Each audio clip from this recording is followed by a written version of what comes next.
Every offseason, teams trade and sign brand new players for a myriad of reasons. It could either be a player is absolutely frustrated with the culture of the team and the fact that he feels like they're not making the proper moves in order to put that team in the best situation to win, or it could just be a player that is so pissed off about the fact that he is not being involved in personnel decisions that he wants nothing to do with the franchise anymore. There could be Super Bowl champions that take their talents elsewhere, Hall of Famers making the leap from the West Coast to potentially the East Coast, and there is even a small chance that a former MVP could be swapping his old jersey for some new threads. Now, before we get to this list, just a reminder, I'm giving away $500 to a subscriber that turns on our notifications on this channel, and we're also giving away another $500 when we hit 50k followers on Instagram. We're about 400 followers away, I believe. And now that we get all that out of the way, break!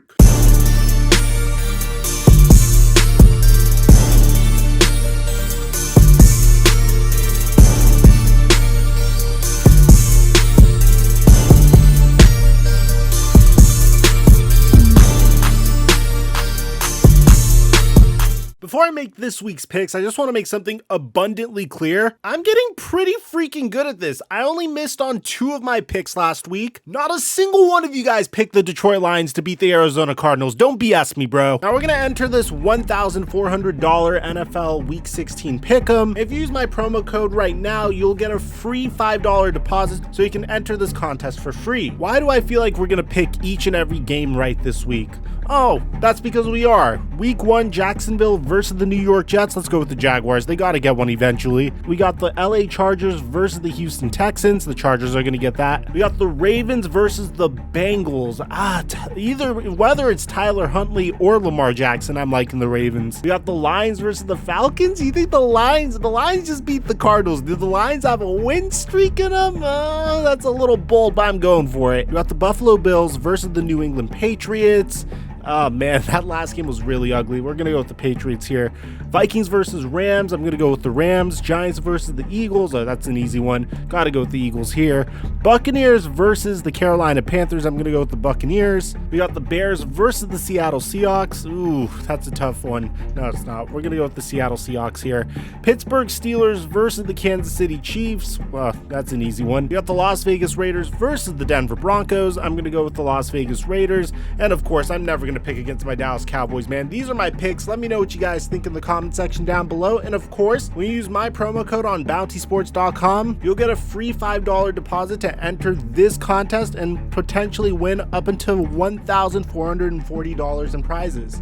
And thank you, Bounty Sports, for the sponsor. Mic check 1 2 1 2. Russell Wilson. For the past few seasons, Russell Wilson trade rumors have been flying around, but never really started heating up because the Seattle Seahawks have always been a competitive football team. But this season, after being 4th in the NFC West as of week 14 and being 5-8, which is well out of the NFC playoff hunt, the Seahawks find themselves with a disgruntled quarterback who, according to Jordan Schultz, would be open to waiving his no trade clause following the season in order to be traded to the Denver Broncos, New Orleans Saints, or New York Giants. Now, the first two make sense because the Broncos have a roster full of young talent ready to compete now. The Saints have a quarterback whisperer in Sean Payton, but the Giants have Joe Judge and a Saquon Barkley who hasn't been the same since his ACL tear. Russell Wilson's caveat with the Seattle Seahawks is the fact that he just wants to be more involved in personnel decisions and football operations. He wants to be placed in a pass-heavy attack that allows Russ to cook, and unfortunately, this completely clashes with his head coach's offensive philosophy, who prefers to play suffocating defense and run the ball. The problem is Russell Wilson does have a tendency to be slightly turnover prone, and Pete Carroll, who loves to run the football, hates when his quarterback throws a needless interception, which can result in him pulling back the reins on the offense. The worst decision the Seattle Seahawks could make is losing Russell Wilson because they wanted to stick with a declining Pete Carroll, who hasn't formed an elite defense in a few seasons, and tried to use Jamal Adams as a bandage. Up next, we have Tyrann Mathieu. Tyrann Mathieu is currently in the last year of his 3-year, $42 million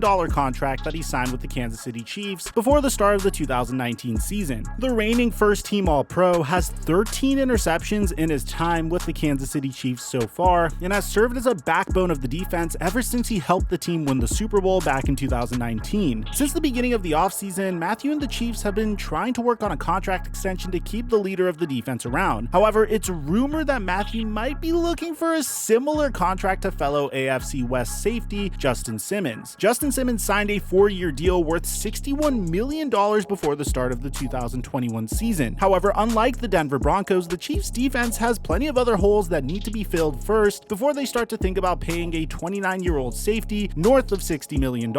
Matthew has said that he loves Kansas City and it feels like home, but oftentimes business and football don't necessarily work out. And if Matthew wants the payday it's reported that he's trying to get, it could have to be elsewhere, especially when you consider how rare it is to find an elite safety in today's NFL or in any NFL. If the Kansas City Chiefs can't afford to pay Tyrann Mathieu, don't be surprised if he finds a brand new team next season. Up next, we have a player that has been a repeated candidate of this list, and that's none other than Deshaun Watson, which at this point, it's kind of obligatory to include him in any list that involves him potentially switching teams or being traded. Ever since the start of the offseason, Deshaun Watson has been rumored to be traded, even up until the final hour of the trade deadline where it looked like for a second he might have been on his way to the Miami Dolphins. But as of now, Deshaun Watson is still a Houston Texan and still hasn't played for the organization in 2021. Watson, however, couldn't play if he wanted to, as he currently has 22 active civil lawsuits against him, and it's a question whether or not he could ever play football again. But if Watson is allowed to play by Commissioner Roger Goodell, the two most likely teams to acquire the 26-year-old generational talent would be the Carolina Panthers and head coach Matt Rule, who are looking for an answer at quarterback, as Sam Darnold simply isn't what they thought he was going to be in the 2021 season. But the most likely team to get Watson if there is a trade is probably the Miami Dolphins. The Dolphins had a deal in place with the Texans on the day of the trade deadline to send Watson to Miami, but a decision with input from owner Stephen Ross was made to decline the trade. Whether that be because they believe Tua is the future of the franchise or whether the civil lawsuits are too much of a risk is kind of hard to tell, but it's safe to say if Watson ever does suit up in pads again, he won't be wearing a Houston Texans jersey. Now, another former All-Pro that could be on the move that's a little bit older than Deshaun Watson is none other than Von Miller. Before Week 9 of the 2021 season, the Denver Broncos traded all-time great and future Hall of Famer Von Miller to the LA Rams for just a second and third round draft pick. The Rams acquired the former All-Pro in an effort to go all in the 2021 season, or because they just really freaking hate draft picks, whichever you want to believe. The LA Rams have been all in ever since the beginning of the Sean McVay era, whether that was through the acquisition of Jalen Ramsey, periodic great high-end talent like Dante Fowler at the time, or most recently Matthew Stafford this past offseason. The Rams have always been a team that would do whatever it takes to put them in a spot of contention going into each and every year. But since the trade, Miller has 0 sacks and just 4 tackles for a loss, but that isn't to say that his presence has not been felt. As for the 2 games that Miller has played at least 75% of the defensive snaps, fellow future Hall of Famer Aaron Donald has 4 sacks, meaning even though Von Miller might not be producing on paper, when he is on the field, he draws a lot of attention and it makes it easier for the other talented players on the field to make plays. Von Miller at age 32 is going to want to sign one more big contract before the end of his career,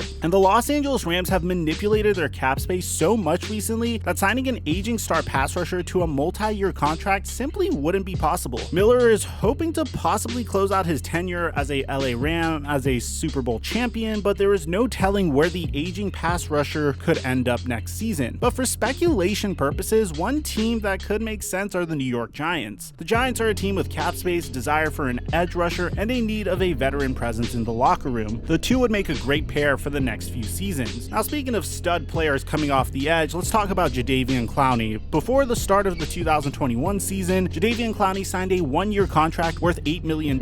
However, a year prior in the 2020 offseason, Clowney had declined yet another contract offer by the Browns. A better contract offer, one that was multiple seasons and worth nearly $15 million a year. Instead of signing with Cleveland, a destination he wasn't fond of, he signed a 1-year deal with the Tennessee Titans instead, worth that same $15 million.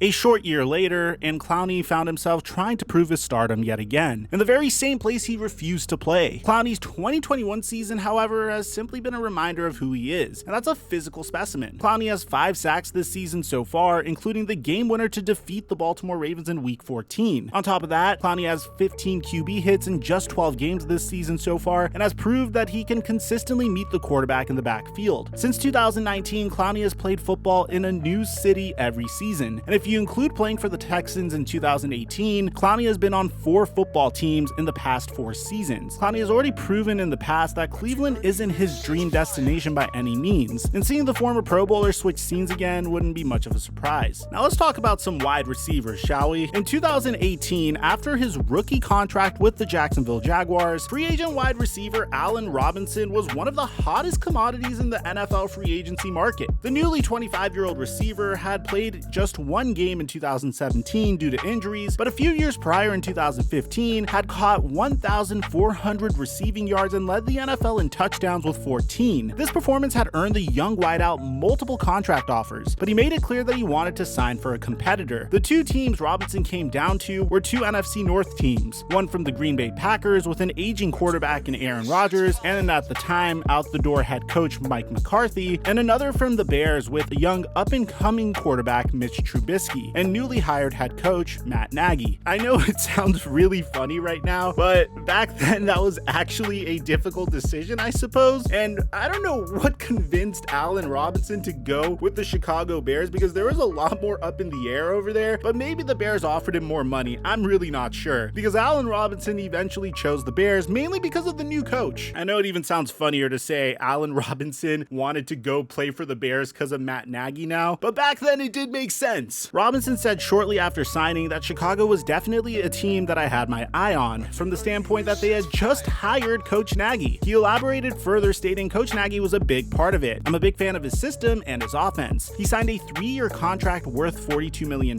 with Chicago and would regret a majority of his tenure there. After the 2020 season, the Chicago Bears would franchise tag Robinson for the 2021 season, and ever since then he has requested a trade. Robinson's 2021 season has been hampered by injuries and lackluster quarterback play, but in his tenure at Chicago, Robinson has hauled in 3,500 yards and nearly 20 touchdowns. The past 4 seasons of Robinson's career has been stunted by organizational dysfunction and inconsistent quarterback play, so it's safe to assume that the 28-year-old wide receiver is now looking for a quarterback to help him reach his full potential outside of Chicago. But a player that's in the exact opposite type of situation, but is also a remarkable wide receiver talent, is none other than Chris Godwin. Following winning the Super Bowl in 2020, Chris Godwin was franchise tagged by the Tampa Bay Buccaneers for the 2021 season. So far in 2021, Godwin has shown yet again that he can't be a number 1 wide receiver on his own, as in just 13 games so far this season, he has over 1,000 yards receiving and 5 touchdowns. The young 25-year-old wide receiver holds a lot of value for the Buccaneers, and there is no reason why they wouldn't be interested in bringing back the young core piece, but the cap space has other plans. The Buccaneers already have a $20 million cap hit at wide receiver in Mike Evans, and it's unlikely that they'd want 2. Not only that, but the Buccaneers re-signed linebacker Levante David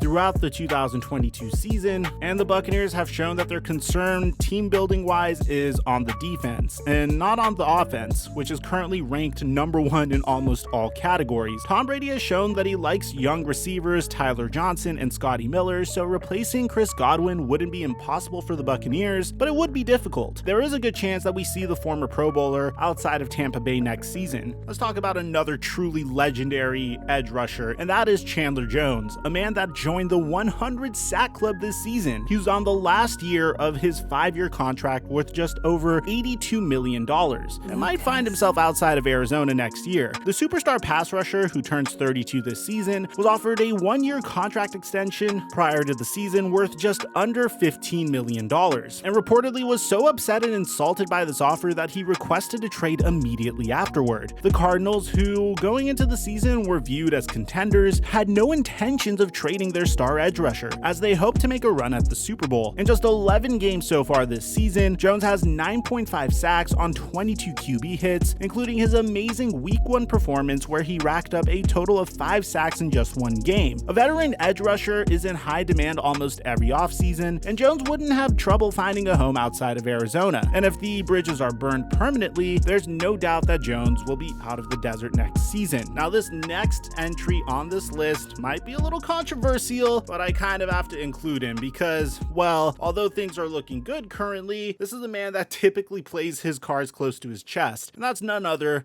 than Aaron Rodgers. Even though things may have seemed to be resolved following the 2020 offseason, and Aaron Rodgers appeared to be given more roster control, till this day in interviews, Aaron Rodgers refuses to give a straight answer about where he will be playing next season. Almost every week on the Pat McAfee show, Rodgers is asked about his future with the Green Bay Packers, and every week he doesn't give a straight answer. There has to be a reason for this. If Rodgers knew he was going to play in Green Bay next season, why not say it if it only results in positives? For example, Davante Adams would be more inclined to sign with the team, free agents would be more inclined to consider Green Bay as a free agency destination, and it would finally put to bed the trade rumors surrounding Aaron Rodgers. But seeing as quarterback Jordan Love, who was selected in the first round just a few years ago, has been riding the bench now for a full 2 seasons, you have to start to wonder why he was drafted. Of course, the front office might change their minds and Jordan Love is actually the one traded out of Green Bay and in a new uniform next season, but that's unlikely. And moving on from a now 38-year-old quarterback seems more and more like the option they might go. The Green Bay Packers front office put themselves in this situation, and Jordan Love simply can't sit forever. The chances Rodgers suits up in another uniform not colored green and gold go up every day. And speaking of Green Bay Packers on this list, let's include Davante Adams, because if quarterback Aaron Rodgers does decide to leave Green Bay, there is no reason Davante Adams wouldn't follow him. In 2017, Davante Adams signed a 4-year contract worth